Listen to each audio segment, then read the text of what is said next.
President Trump వరుస నిర్ణయాలతో foreign students హడలిపోతున్నారు. ఉన్నవారిని స్వదేశాలకు పంపించేయడం, కొత్త వాళ్లకు నో ఎంట్రీ అంటూ కఠిన ఆంక్షల దిశగా అడుగులేస్తున్నారు ఆయన.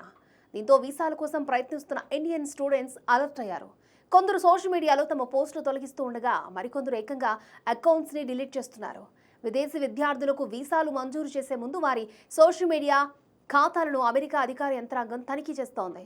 ఇందుకోసం కృత్రిమ మేధను యూజ్ చేస్తోంది. పాలస్తీనా మద్దతుదారుల దగ్గర నుంచి యుఎస్ క్యాంపస్లలో జరిగిన వివిధ నిరసనల్లో పాల్గొన్న విద్యార్థులను ఈ టెక్నాలజీ ఉపయోగించి బయటికి పంపించేసింది. ఈ క్రమంలో అతిగా ఉన్న పోస్టులు చూస్తే చిక్కుల్లో పడతామనే భావనతో అలాంటి వాటిని మనోళ్ళు డిలీట్ చేస్తున్నారు. ఫేస్బుక్, ఎక్స్, లింక్డ్ఇన్, టిక్టాక్ ఇలా ఇతర ప్లాట్ఫామ్స్ అన్నింటినీ జల్లెడ పడుతున్నారు. వాటిలో తమ యాక్టివిటీస్ని అంటే పోస్టులు చేయడంతో పాటు లైక్లు, షేర్లు, కామెంట్లు వంటి వాటిని తొలగిస్తున్నారు. కొందరైతే ఏకంగా అకౌంట్నే డిలీట్ చేస్తున్నట్టు సమాచారం. అభిప్రాయాల దగ్గర నుంచి పొలిటికల్ జోక్స్ దాకా వేటిని తమ టైం లైన్లో ఉంచడం లేదు.